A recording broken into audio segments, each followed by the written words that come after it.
Taarifa kamili mtazamaji, na asante sana kwa kutuchagua, lakini kubwa zaidi kwa kututeua kama kitovu cha habari za kweli na za kuaminika. Mimi wako Andrin Kilemi, mwenzangu pembeni kwenye lugha ishara ni Roda Nyamai.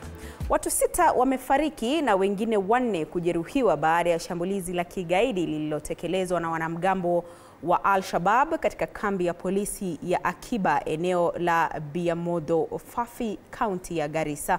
Shambulizi hilo liliripotiwa kutokea alfajiri takriban kilomita 24 kutoka kituo cha polisi cha Hagadera.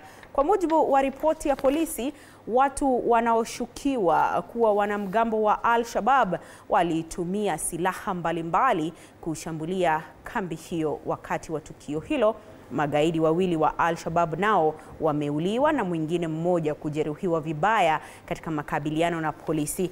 Hadi sasa, asasi za usalama katika eneo hilo zinaendelea na uchunguzi kuhusu tukio hilo.